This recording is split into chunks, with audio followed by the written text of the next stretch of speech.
Video शुरू होते ही कुछ सेकंड ऐसे थे जिनमें कोई शोर नहीं था, कोई नारा नहीं गूंज रहा था, कोई तालियां नहीं बज रही थीं। बस एक अजीब सी गहरी खामोशी छाई हुई थी, और वही खामोशी सबसे ज्यादा डरावनी, सबसे ज्यादा असरदार लग रही थी। हवा में ठहराव था, जैसे समय खुद रुक गया हो।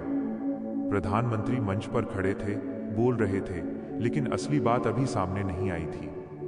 उनके शब्द सामान्य लग रहे थे, देश की प्रगति, विकास की बातें, योजनाओं का जिक्र, लेकिन उनके चेहरे के भाव कुछ और ही कहानी सुना रहे थे।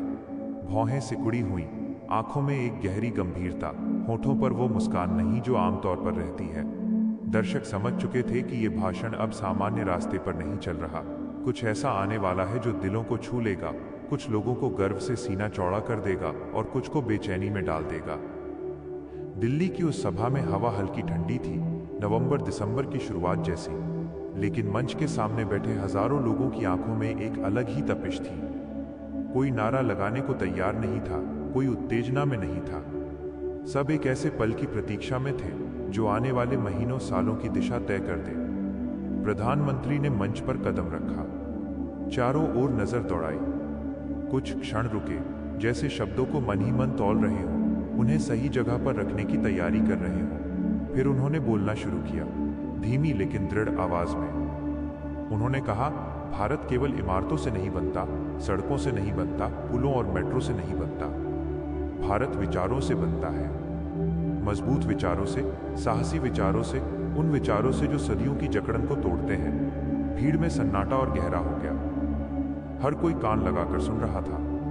फिर उन्होंने वो नाम लिया, डॉक्टर भीमराव अंबेडकर। उसी पल कैमरे ज्यादा सतर्क हो गए, लेंस जूम इन करने लगे, भीड़ की सांसें थम सी गईं। प्रधानमंत्री का लहजा बदल गया, स्वर में कठोरता आई, लेकिन वो कठोरता नफरत की नहीं बल्कि दृढ़ संकल्प की थी। जिस एक विचार ने इस देश को बराबरी की भाषा सिखाई, न्याय की भाषा सिखाई, आत्मसम्मान की भाषा सिखाई, वो विचार है डॉक्टर भीमराव अंबेडकर का।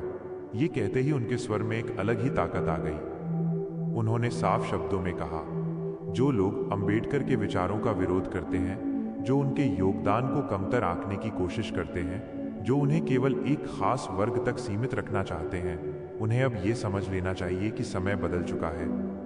अब ऐसे लोगों की खैर नहीं। ये कोई साधारण धमकी नहीं थी, न ही किसी समुदाय के खिलाफ नफरत का ऐलान। ये उस पुरानी मानसिकता के खिलाफ स्पष्ट चेतावनी थी जो सदियों से समाज को बांटती आई है, जो ऊंच नीच की दीवारें खड़ी करती रही है।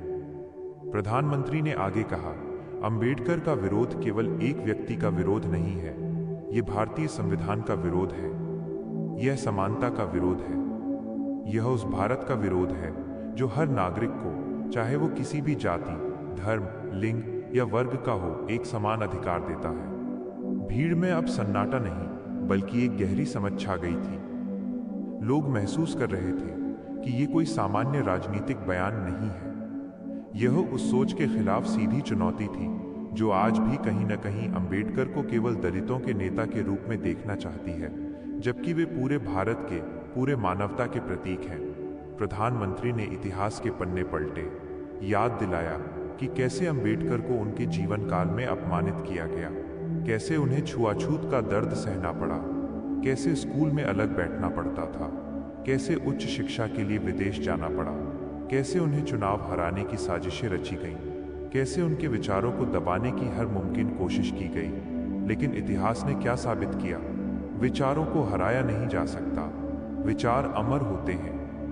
आज वही लोग, उन्होंने कहा, जिनके पूर्वज अंबेडकर के रास्ते में रोड़े अटकाते थे, आज उनकी तस्वीरों के आगे खड़े होकर भाषण देते हैं, उनकी मूर्तियों के सामने माथा टेकते हैं। ये बदलाव मजबूरी से आया है, समझ से नहीं। और जब तक सच्ची समझ नहीं आएगी तब तक संघर्ष खत्म नहीं होगा। उनकी आवाज में दर्द था लेकिन गुस्सा नहीं, दृढ़ता थी लेकिन हिंसा नहीं। फिर उन्होंने संविधान की किताब को हाथ में उठाया, उसे दिखाया जैसे वो कोई जीवंत दस्तावेज हो। ये कोई साधारण किताब नहीं है, उन्होंने कहा, ये करोड़ों लोगों के सपनों का दस्तावेज है। ये उन लोगों का वादा है जो सदियों तक दबाए गए, कुचले गए, लेकिन जिन्होंने हार नहीं मानी। जिसने भी इस किताब की आत्मा पर हमला किया है, वो इस देश की आत्मा पर हमला करता है, और हमारी सरकार ऐसे किसी भी हमले को बर्दाश्त नहीं करेगी। यह कहते समय उनकी आंखों में संवैधानिक मर्यादा की झलक थी, लेकिन साथ ही एक अटल संकल्प भी।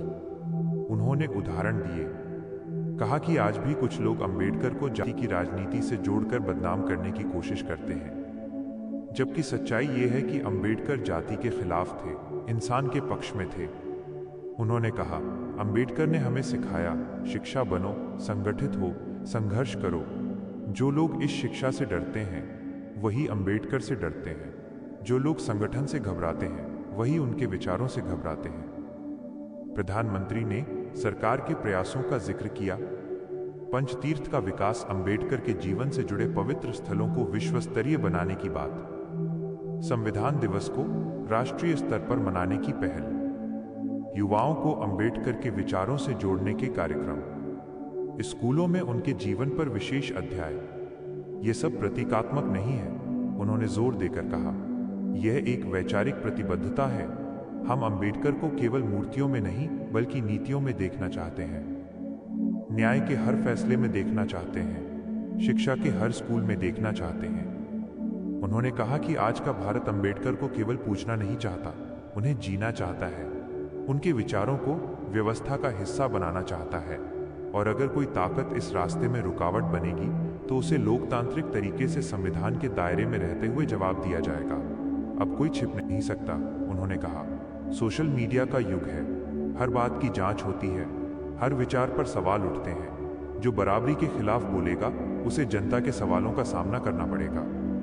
फिर उन्होंने उन समुदायों का नाम लिया, दलित, पिछड़े, आदिवासी, अल्पसंख्यक। कहा, यह सरकार आपकी खामोशी को कमजोरी नहीं समझती, यह खामोशी धैर्य है। और अगर इस धैर्य की परीक्षा ली गई तो लोकतंत्र के रास्ते से ही जवाब मिलेगा। अंबेडकर का अपमान भारत का अपमान है।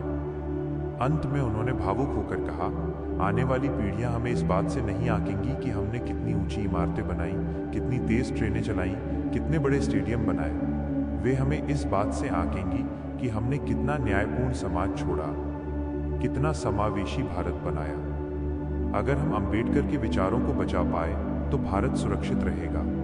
अगर हमने उन्हें कमजोर होने दिया तो भारत की आत्मा कमजोर होगी। उनके शब्द खत्म हुए लेकिन असर बाकी रहा। तालियां नहीं बजी तुरंत, पहले गहरी सांस ली गई, फिर धीरे धीरे तालियां गूंजने लगी। वो तालियां जो सम्मान की थी, समझ की थी, संकल्प की थी। लोग मंच से उठते हुए समझ चुके थे कि ये सिर्फ एक भाषण नहीं था, ये एक वैचारिक रेखा थी। एक तरफ बराबरी, दूसरी तरफ भेदभाव। और प्रधानमंत्री ने साफ कर दिया था, हम इस पार खड़े हैं। यह वीडियो देखकर अगर आपके मन में भी एक नई ऊर्जा जगी हो, एक नया संकल्प जगा हो, तो इस वीडियो को लाइक जरूर करें, अपने दोस्तों के साथ शेयर करें। और हाँ, हमारे चैनल जीएम पॉजिटिव थिंक को सब्सक्राइब करना न भूलें। बेल आइकन दबाकर नोटिफिकेशन ऑन कर लें ताकि ऐसे ही प्रेरणादायक विचारोत्तेजक वीडियो सबसे पहले आप तक पहुंचें। जय भीम, जय भारत, नमो बुद्धाय।